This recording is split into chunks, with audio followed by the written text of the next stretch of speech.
started here. All right, so fantastic. So this is the expansion meeting for June 14th, 2017. We have our guest today is Micah Mruwat from Oklahoma City. Micah, thank you so much for coming in. Absolutely, thank you for having me. Well, fantastic. So what I'll do is I'll just run through some questions that I have that I think will expose some realities for members of the expansion team to help them with vision and clarity, and just share freely. And then once we're done, we'll open it up for a little Q&A at the end. So what I'd like to start with, Micah, is tell us a little bit about your background before you came or heard about eXp Realty. Yep, so my background was actually previous to real estate in broadcasting in various departments, so marketing very much so, folded into the real estate world. And before eXp, I was only with one company, which was a local boutique brokerage, who is now no longer in existence and has now folded into a Berkshire Hathaway. So how I came about eXp, Daryl Baskin had opened it about 2 years prior, and he and Glenn Sanford actually were at his conference in Oklahoma City. I just attended as an agent, really no intention at the time in opening a branch office. And it's one of those things that, you know, if you don't go, you don't know what you're missing. And it was one of those opportunities that I can certainly say changed my perspective. And ultimately, I continued to research eXp Realty and joined 2 years later as a broker. Fantastic. So it took 2 years from the time you first heard the story till the time you decided to come on board? Correct. And Daryl and I didn't even actually meet at the time, so it's not that he was actively trying to attract me to the company for 2 years. At just that point in time, I didn't have any intention. And so when it came time that I realized that I wanted to be a broker, and I interviewed with various companies, had multiple opportunities, and I was not finding what I was wanting and what I was needing. And so eXp had just resonated in the back of my mind. I started looking it up again, researching, and a week later I was up in Tulsa meeting Daryl. So from that point, I would say about a month and a half later, I joined. Absolutely. Yeah, no, I really think there's value in people understanding that, sometime when you first present an opportunity to someone, it might be a couple of years before their journey brings them to a point where they're ready to start the process of decision making. So I think there's a lot of value in that. And so, I believe you were the first one to open in Oklahoma City. And so, oftentimes when we're talking to people about becoming part of eXp, the questions are around, I've never heard of eXp, I need, a big brand to be successful and those kind of things. So let's start with that part of the conversation. I mean, being the first one in, how did you come to terms with being part of new expansion versus relying on old names? Yeah, so you're absolutely correct. Daryl had about 12 agents in Tulsa, which is about an hour and a half drive from here in Oklahoma City. So there are 12 agents in the state. We're now about 2.5 years later at 110 agents. And, can't sugarcoat it because it's not easy. And so I think especially because I was with a boutique brokerage and not a large brand, where I knew agents across the country and had those connections. So I came from a boutique brokerage, opened eXp, nobody knew of it. And I didn't bring any large groups over. I mean, it was really agent by agent, one by one. And how I approached it in the very beginning, which actually I'm trying to get back to now that I'm not the compliance broker, is social media and a lot of lunch and learns. And just really taking an opportunity, not just in attracting, but educating people. So whether it's agents or lenders or title companies. I look at it as an education piece and really just making everybody familiar with the name and familiar with the company. All right. Well, let's start with those conversations with your core service providers, being mortgage and title. What kind of conversations are you having with them? So I explained EXP briefly. I explained some of the differences between some of the other main brokerages that they may have heard of.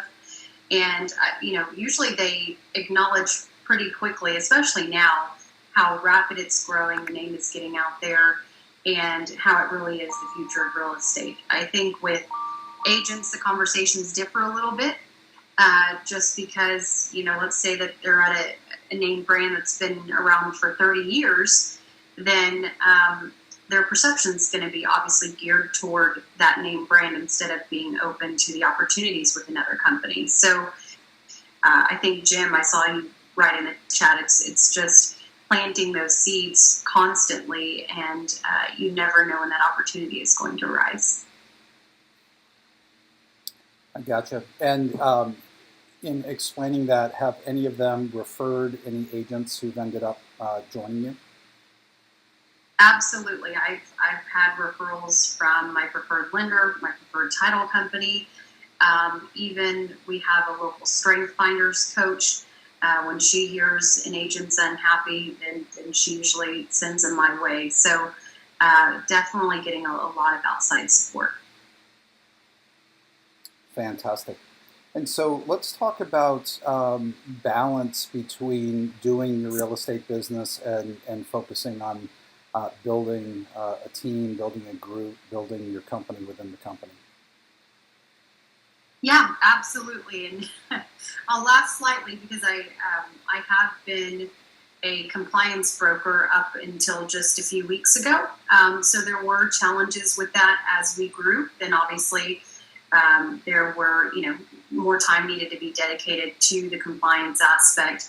And then my husband and myself own other businesses as well. So to me, success is really about consistency. And I think there was a brief moment when I wasn't on track with that consistency, and certainly working on getting back. Because, even if you make 5 phone calls a day consistently, let's say 365 days a year, then that's 1,500 phone calls. So I really think consistency is the key, and that way it doesn't really alleviate from your real estate business, which is ultimately why we're here as well. I gotcha. And so once you decided to make the move over, how long was it before you added your first additional agent? So I intentionally waited about 2 months. As I mentioned, Daryl was in Tulsa. He's very busy, and he was about an hour and a half away. So I took a good month and a half to 2, really just engaging in the cloud, learning as much as possible, probably watched every YouTube video that was out there. Because part of that's just my personality. I want to dive in before I'm comfortable in helping others. So I joined mid to late October in 2014, and my first agent was in January. I gotcha. And I know that your growth pattern did not involve any large teams or those big leap forwards. It all one by one and all of that stuff. So what did your growth pattern look like in your first 2 years? So my growth pattern, Hey, the first year, my goal was 25 agents, which we hit. And then my second year was 75, which we also hit that milestone. My first year, I did do it a little bit differently. And so I probably, out of the 25, I would say 21 to 22 of those were direct recruits. But I did place them under other agents to really help build that team atmosphere, which at the time was really important because we were so new to the market, and just really trying to build that excitement and that enthusiasm for the company. Fantastic. And what did your team size look like after year 1? after year one, we worked right up to, I think, 25, 26. Year two, same thing, just slightly more than 75. So I try to create realistic goals because, as you know, you can say I'm going to recruit 100 people this year and certainly get off track with that. So I try to do something that is scalable and manageable. I gotcha. And so, what's your number one strategy? You were talking about, being on social media to be able to identify people that would be good candidates, to start the conversation with. So it was a little bit different in the beginning than it is now. Certainly trying to get agents and start a new company is not easy in a new market. And so Facebook helped quite a bit and just getting the name out there. And so most people that were actually attracted initially were not people that I previously had relationships. So I will say there was a lot of coffee meetings and a lot of lunches. Now, because I feel like we've built that foundation and a lot of the market does know the name EXP, I'm focusing a little more on production and reaching out to those intentionally that I think we can help take to the next level. So tell me, how would you leverage, coffee meetings and lunch meetings? Were you doing a full EXP explained presentation during those meetings? If not, what were you doing? I've done both. I'll say my first lunch and learn that I did toward the end of January in 2015. So, 2.5 months after I joined, I believe there were 12 people there and 10 people are now still with us. 10 of those agents are now still with us. So that was an official EXP Explain presentation. It was a little bit difficult because we weren't up and running with conversion yet. So definitely learned a lot from that. So I would not veer anyone away from you're opening a new market. Just get out there and start having those conversations because you certainly learn as you go along. And then the presentations, I asked a lot of questions. So let's say the conversation is 45 minutes to an hour long. I spent 15 minutes just getting to know them, what their pain points are, what their expectations are of their brokerage, and what they're not currently receiving, where they currently are. And how would you take that information and show the value proposition of EXP, covering those points?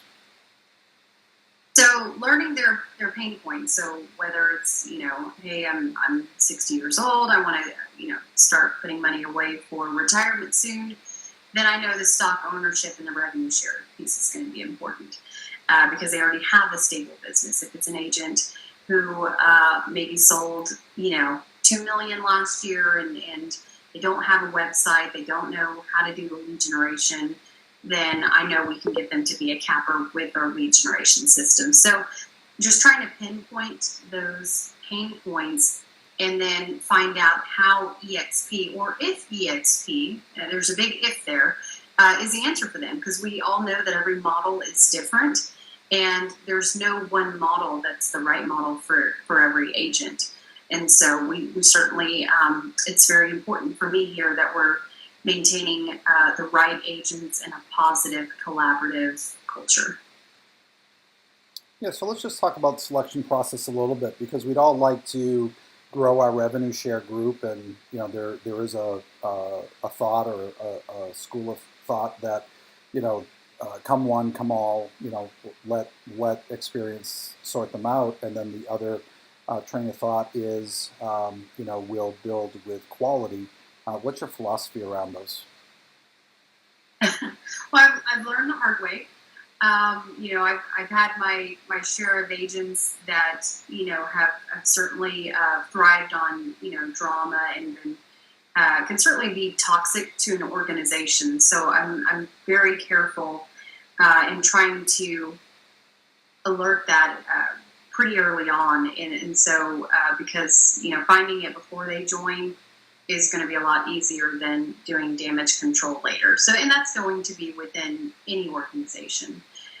So certainly, the questions that I do ask them, as I mentioned earlier, are what are your expectations from their brokerage? And if they're sitting there and they're not wanting to put in the effort, and they're wanting, the brokerage just to pass some leads, then maybe a 50-50 brokerage or on a team is probably the answer for them. So I often explain our training and our tools. We've got great training and great support here. But I often use the analogy of it's a car without gas. So you can have the car, you can have a BMW, but if you don't fill it up with gas, it's not going to go anywhere. And that's the exact same concept with our training and our tools. If you're not feeding it that fuel every single day consistently, then it's not going to go anywhere either.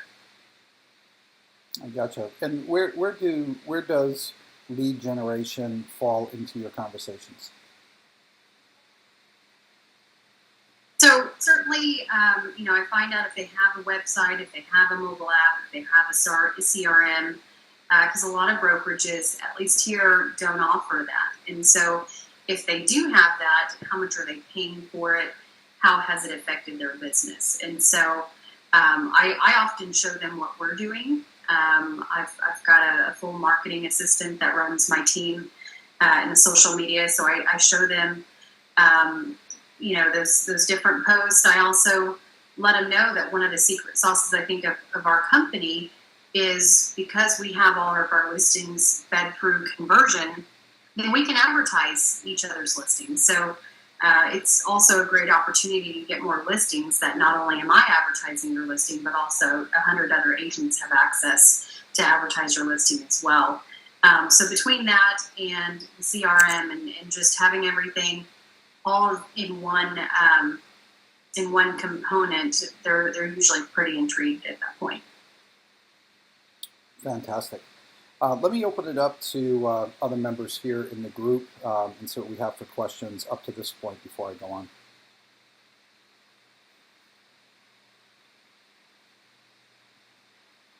I have a question. It's Chuck, and I'm sorry I don't have my headset with me. Can you hear me okay? I can, Chuck. You sound great. Hi, Micah. I'm wondering how do you get people to Lunch and Learn, or how did you get them to your first Lunch and Learn? What's your strategy? So it goes back to a lot of Facebook posts. Even today, we actually are having Vicki. She's going to do a Lunch and Learn here in about an hour and a half. And it was a lot of Facebook posts, messages, text messages, as well as, the good old-fashioned picking up the phone and calling agents and personally inviting them as your guest. I think it's very important. And do you get much resistance as far as, I'm not interested in moving right now, or, what kind of feedback do you get? Oh yeah, you're always going to get that, and it's always difficult, especially in a public Lunch and Learn, to get top producers. So today, for example, we've got about 50 agents attending this Lunch and Learn. But then I've got a top team that, of course, actually two top teams this afternoon that want a private meeting. So it's going to be very difficult to get anybody of a large production at a Lunch and Learn because, of course, they don't want others aware that they potentially could be considering a change. So there is always some pushback. I'll tell you, just as an example, the top team that we're meeting with this evening with Vicki, I've been working on them for a year and a half. And I had this goal that Vicki was going to be in town today, and I was bound and determined to get them in front of her. And it's taken a year and a half, and it's been many lunches with them, coffee meetups, nice dinners, and just saying, even if you're not interested right this moment, just hear it out, just see what we have to offer, and put it in your back pocket. Okay, thank you. Good job. Thank you, Chuck. Thanks for the great question, Chuck. Kai puts in, do you have a handout with information or a packet for the guests? So I used to not, but I've actually recently had a custom brochure that I had made of a lot of the highlights of EXP, and there's even a little revenue share calculator on it. It talks about the lead generation, talks about our values, and then the stock ownership piece. So, and then it has my information on the back, and it's a little square brochure. And what I'm doing, and I've only tested this at one networking event now. Instead of passing out my card, I'm passing out those brochures. So I will have those today at our Lunch and Learn as well. And did I hear you correctly, Micah? That's just something new, and for the prior 2 years, you weren't doing anything like that? No, a lot of it was follow-up. So I was, always keeping track of who I've met with. I've got a Trello board, and so definitely made sure that I kept in touch with them. Gotcha. Kai had also asked, where do you do your lunch and learns? What do you serve for lunch? Who's paying for that? Could you give us a little bit of your strategy and tactics around that? Yeah, so initially when my first Lunch and Learn that had 12 people, I did pay that out of my pocket just because, it was very intimate. I found a little restaurant that had a screen that I could airplane on. And, at $10 a person, it, probably didn't cost me more than $150.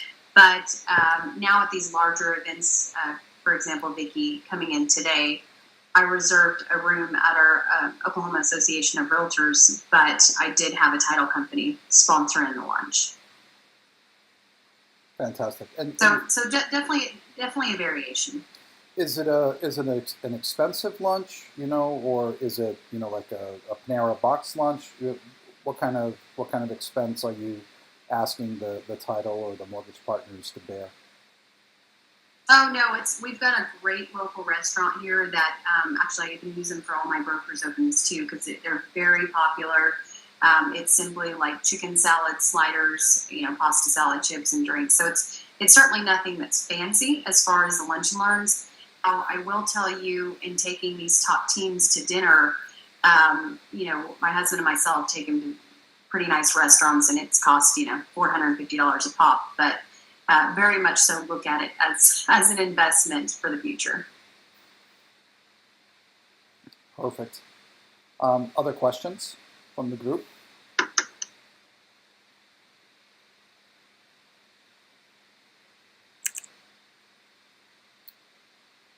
Exactly, Beth. I'm not asking everybody to go take somebody out to dinner for $400, but you certainly do have to spend money to make money, and a top team like that, you do need to treat them pretty well. And so, Micah, one of the questions that comes up frequently is, we're a cloud-based brokerage. There's no local office, right? So there's a few different ways to answer that. I mean, oftentimes when you bring in a leader, they're solving that on their own. There are other agents that never go into their office locally. You have had a little bit different spin on that, what I call an out-of-the-box solution. Would you talk a little bit about what your perceived needs were, and then what you guys did to fill those needs? Yeah, so when I initially opened up about 2.5 years ago, we were a bit unique in the situation that we didn't have a Regis facility here in Oklahoma City. There were several in Tulsa, which was a bit reversed, but we didn't receive a Regis facility until about 6 months ago. So I live in an HOA golf course community, cannot office out of my house. And so what I ended up doing is I owned a little commercial strip center. I had just purchased it at the time, so the timing was perfect. And 80% was leased with 20% vacant. And we took that 20% vacancy and made an EXP branch office. So one of the ways that I was able to recoup those costs, it certainly was not a moneymaker by any means, but I did have desk space for a local lender, local stager, insurance company, and then some of the agents opted into leasing out some of the space as well. So it was at least able to cover my cost.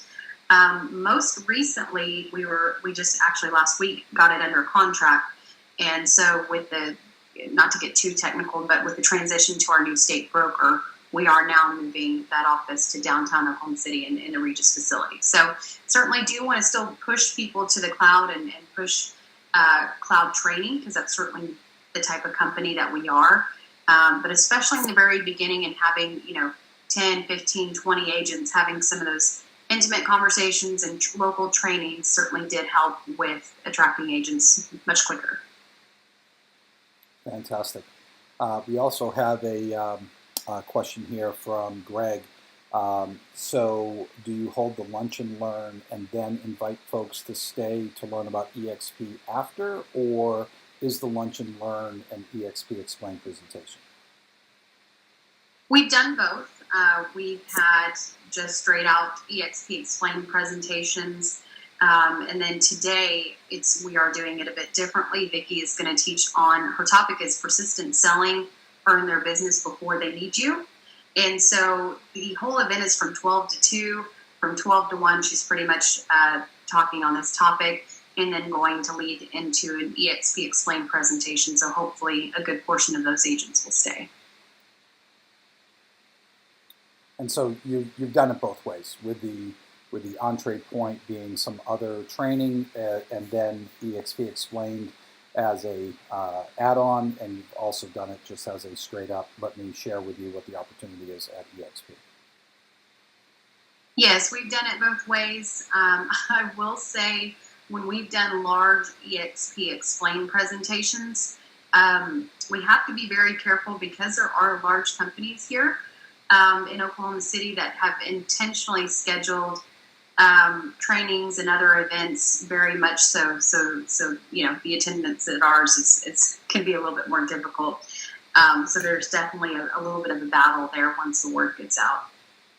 Yeah, I always think that's funny, where they learn that we're doing an event, and all of a sudden there's a special pop-up meeting, on the other side of town or one town over, and it's mandatory, right? It just seems very, very fun to me. Absolutely. It's happened every single time Jason, Vicki, or Glenn have been in town. There has been some other event going on, and it's been away from us. Gotcha. I think it was Kevin had asked, what's your 30-second bullet point elevator pitch to start a conversation? So I try to find out, before I just, go in and spiel everything about EXP. I try to find out first where they are in their conversation. So I don't necessarily start my conversation about EXP. But once I get to know them a little bit, let's say I'm at a networking event, I get to know them a little bit, and then I ask if they've heard of EXP. And of course, I've got my name badge that says owner broker, so by that point they've probably seen it too. And then I just go in and tell them, I say, we're a cloud-based brokerage, we've got tons of support, tons of technology.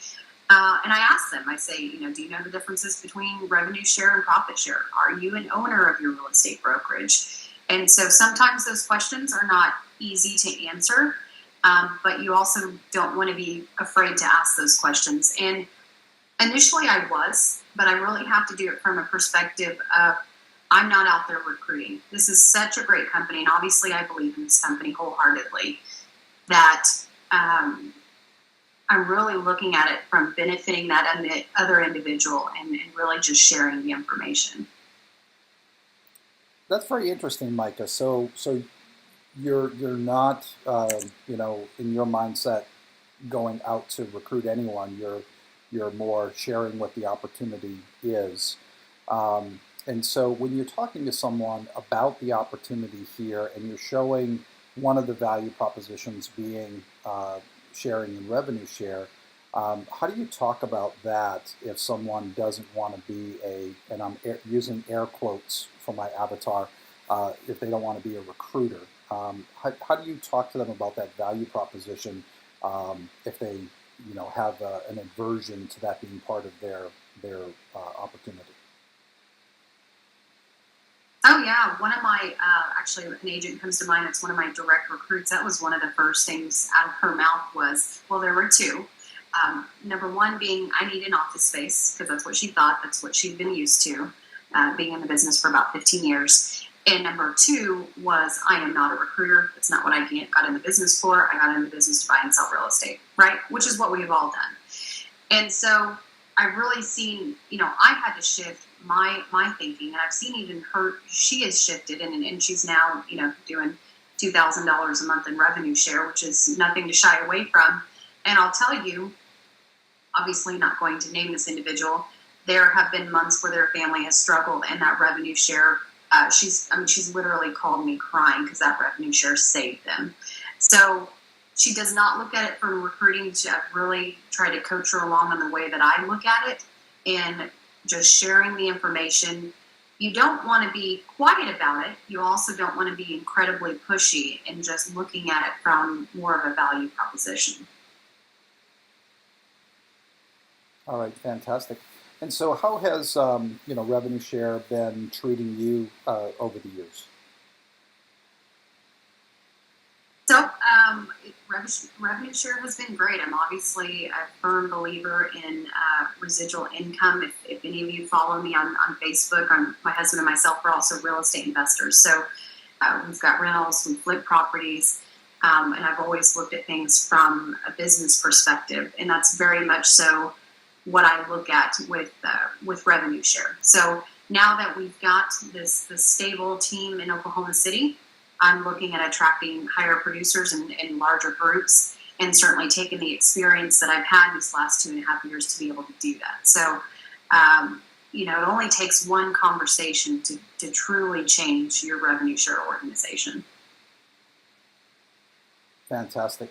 And so, recently we announced the AAC. Would you share a little bit with the group about, what that is and what impact that has in your agent attraction conversations? Absolutely. So the AAC, for those of you that don't know, is the Agent Advisory Council. Basically, the executive team have set up a group of, I believe, 12 agents to really be the voice of the company, right? So that's very important because we are an agent-owned company. And to maintain that collaboration and make sure there's not a division between the agents, the brokers, and the leadership team. So I'm very excited to be a part of it. I think we actually have our first meeting this Friday.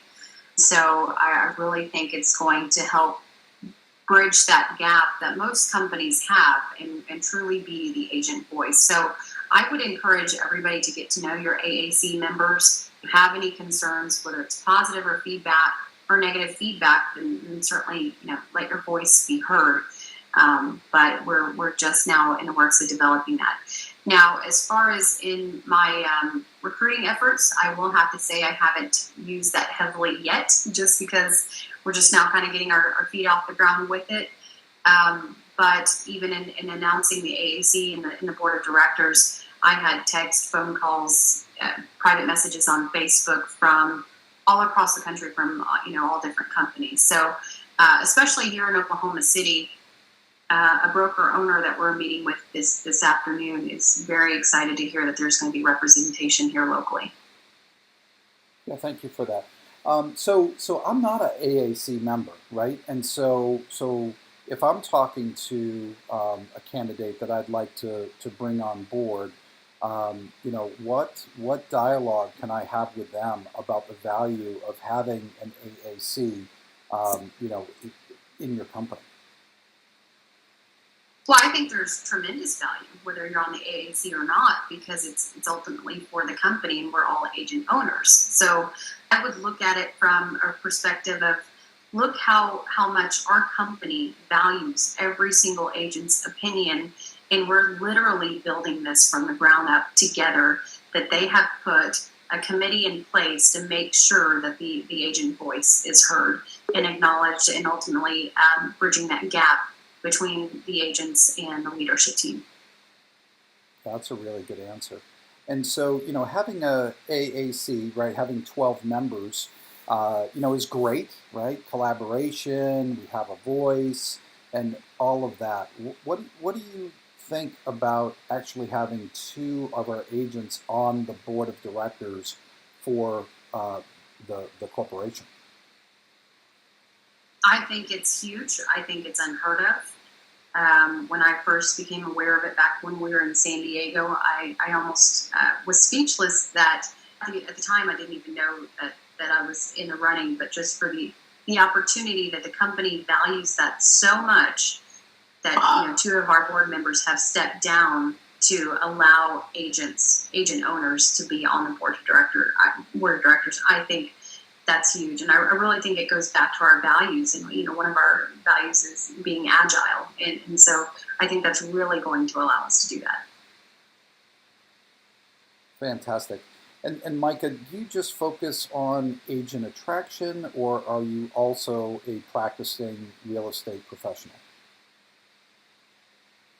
I don't show real estate anymore. I do have a team of just 2 agents, and so not necessarily looking to grow that any larger, just because I've got my hands in quite a few fires with, or quite a few pots rather, with EXP in my investment company. But yes, I do still run a team. I very much run it from a business perspective.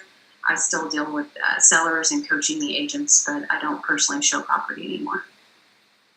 All right, fantastic. But if someone had a seller in Oklahoma City, you would like the referral? Absolutely. I would love your referral. All right, fantastic. Let me just go back to the group, see if we have any new questions.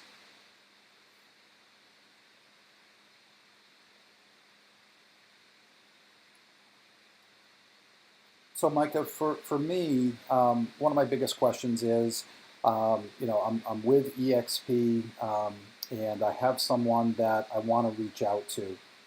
What is your favorite or most effective dialogue for an initial phone call to lead them to the first conversation with you?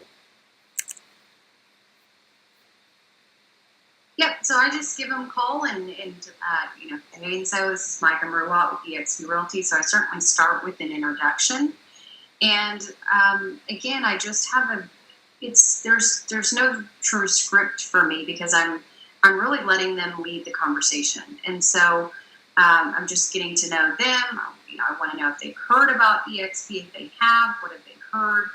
And then what can we do to make your business better? So I've done a little bit of research on them. Maybe it's their numbers. Maybe it's from Facebook.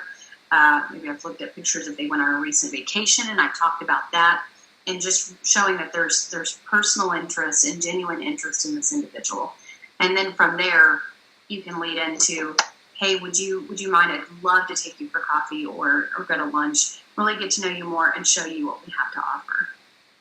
So you're not trying to give them, you're not trying to compel them with the value propositions on the first call. You're tying in, building a relationship, and then taking that to the next level. Absolutely. I mean, I will say, particularly in Oklahoma City, we're such a small market, it would be detrimental if I just sat here and cold called all 3,000 agents that we have. Word's going to get out extremely fast.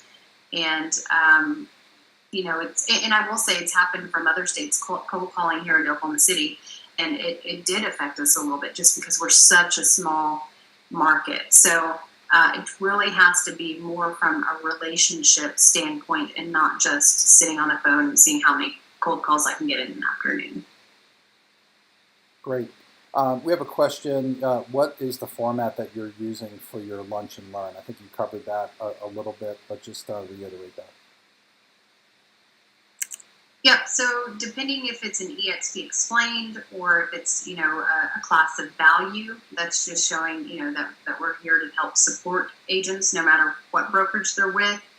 If it's an EXP explained, then it's very much so a little more formal. That, that they come in, they mingle, they have lunch. We're doing the EXP explained presentation, and then there's, more mingling thereafter. And then, of course, the follow-up is going to be key.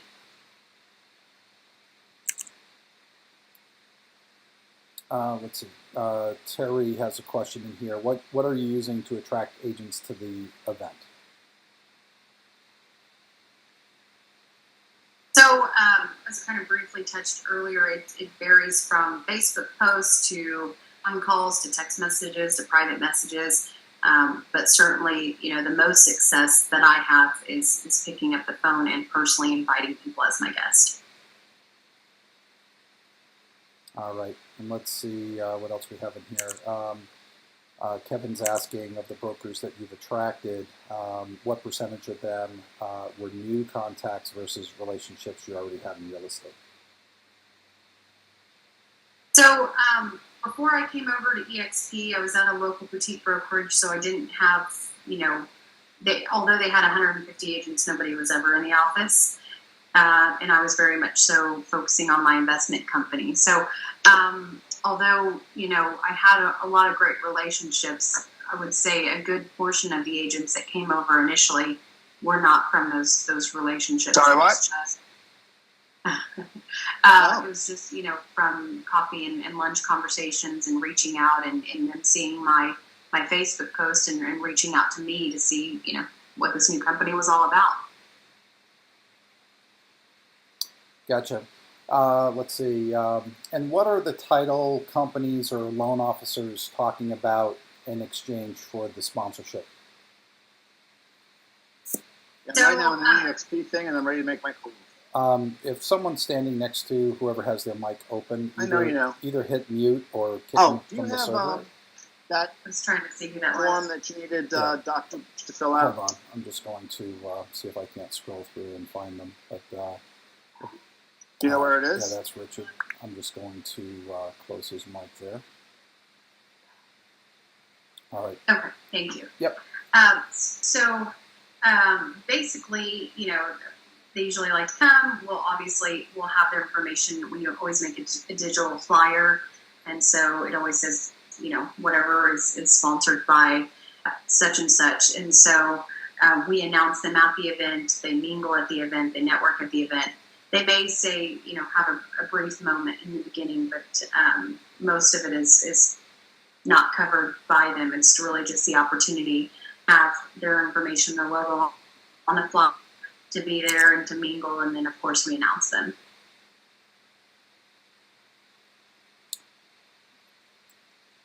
All right. Carrie asks, is there anything you're doing to retain the agents that you've introduced to EXP? Yep. So that really goes back to creating a positive environment and culture. When I look at the agents who have left, and we've even lost some recently, I've noticed a repetition. They're either a brand new agent that got into the business and really didn't dive into our training and tools, or B, they just didn't fit into our culture. And so, as I mentioned, it's so important that you acknowledge, those that may be toxic, those that may thrive on drama, or just may not. Sometimes they often don't even realize it, but I think maintaining that positive, collaborative atmosphere and being okay when you have to lose agents that may not portray what we need as a local crew. Because I will tell you, and I've witnessed it over and over again, one agent can bring down a group of 80 agents. So as far as retention with the ones that fit really well into the company, we do. We have. Our weekly state meetings. I have a monthly book club that I sit down with our agents, and I pick a book every month that I think could help build their business. We're certainly very engaged. About quarterly, we do a networking event. I've had, all of our agents at Top Golf. I did a Christmas party last year. And so certainly, I think next week we're doing a happy hour with our new broker. So certainly try to also have a private Facebook group where, they're able to just really create that camaraderie amongst one another. Fantastic. And how big is your group today? And I know you're a very conservative forecaster. What do you forecast your group to be a year from today? So we did just lose some agents most recently with our transition. And so I think I'm somewhere down to about 85 right now out of the 110 that we have in the state. And I think with me stepping into the regional position and now having a new state compliance broker, it's going to help tremendously. And I wouldn't be surprised if we're, 150 from today. Fantastic. All right, let me just go last call for any questions. Sorry if I missed any along the way. If I did, just please open up your mic and ask. And while we're waiting for final questions, Micah, is there anything that you wanted to share that I haven't asked the question about yet?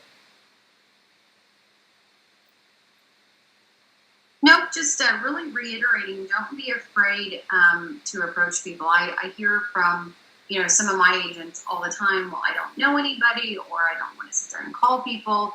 And you've really got to shift your mindset, myself included, that, it's really building value. And if you don't tell them, then somebody else is.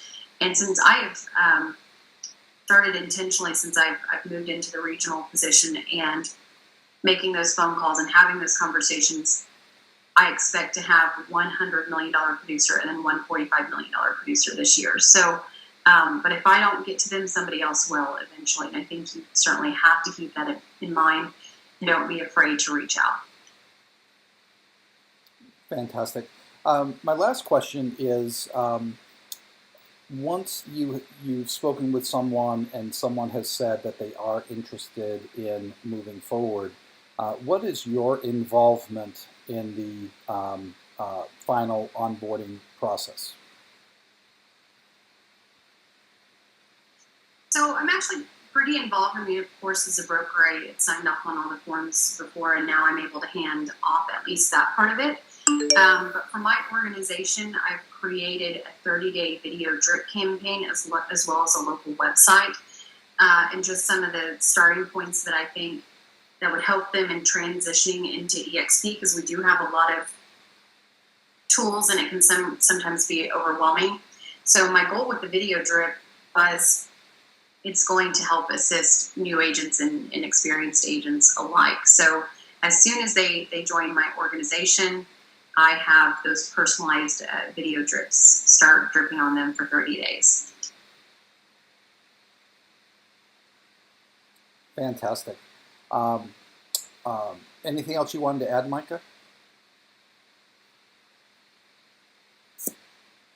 No, not at all. I mean, I do kind of going off the video drip, just make sure if you're attracting agents, you're not just looking at numbers. I've been there, done that. You certainly want to make sure that you're attracting the right people, and know that they are in your organization. Don't just attract them and leave them hanging. So I devoted a lot of time into the video drip in just a way to kind of contribute. And I think that if we all did that, then that's very important.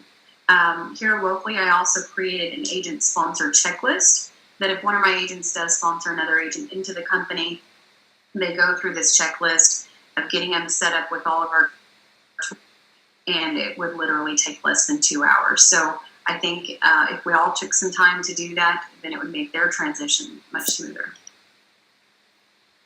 All right. Well, fantastic. Thank you so much. Micah, I do appreciate you very much. Kai just asked, would you share your checklist? If you have that in Google Docs, if you would share that with me, I'll just make a copy of it and I'll post it as part of the document for everyone. Absolutely. I'd be more than happy to do that. Thank you so much, Micah. Thank you for everyone for coming in. Hopefully you found value in the past hour. I think I got a good recording here, so I'll be posting it in the next week. I just posted Brian Coulane's interview from last week, so that's on my private YouTube channel. Feel free to go out there. I'll be posting the link in the today's document also, and I'll get Micah's posted up sometime in the next week. Thanks for coming in. Respond to me back on the expansion email that I sent out if there's any topics that you'd like to see next week, and we'll have another special guest next week. Thank you for sharing so openly, Micah. Congratulations on being a regional director for the company. Congratulations on being on the AAC, and congratulations for being appointed to the board of directors and representing all of us and our 3,600 agents across the country. Thank you so much. I'm very honored to do it, and I'll definitely do the best that I can do. I know you will. Thank you. Thanks for coming in, everyone. See you in here next week.